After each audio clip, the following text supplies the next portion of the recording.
वैद्यकीय शिक्षणानंतर आपण प्रत्येकजण या शास्त्राचा उपयोग उपजीविकेसोबतच जनकल्याणासाठी करणार आहोत.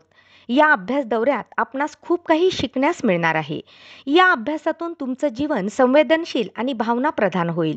तर सेवांकुर भारत नेहमी समाजातील प्रभुत्ववान व्यक्तींना राष्ट्रसेवेच्या प्रवाहात आणण्याचं काम करतं, असं प्रतिपादन परभणी येथील डॉक्टर रामेश्वर नाईक यांनी व्यक्त केलं.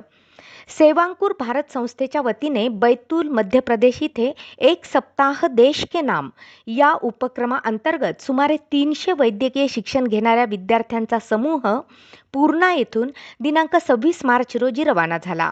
या अभ्यास दौऱ्यात हे विद्यार्थी बैतूल परिसरातील आदिवासी भागात भेट देणार आहेत. तेथील नागरिकांच्या दिनचर्या, आरोग्य याबाबत हे विद्यार्थी अभ्यास करणार आहेत. या दौऱ्यात मराठवाडा, तेलंगणा, मध्य प्रदेश येथील सुमारे 300 वैद्यकीय विद्यार्थी, 30 तज्ज्ञ डॉक्टर्स सहभागी झाले आहेत. शहरातील अमृत मंगल कार्यालयात या विद्यार्थ्यांना निरोप देताना मार्गदर्शन करण्यात आले. यावेळी आयोजित कार्यक्रमाच्या प्रारंभी भारतमातेच्या प्रतिमेचं पूजन करण्यात आलं.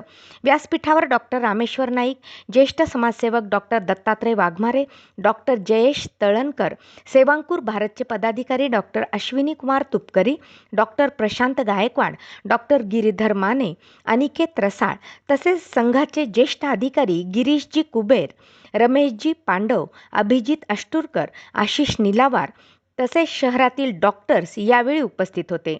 कार्यक्रमाचे सूत्रसंचालन वसुंधरा मोरे, प्राजक्ता भदाने यांनी केले.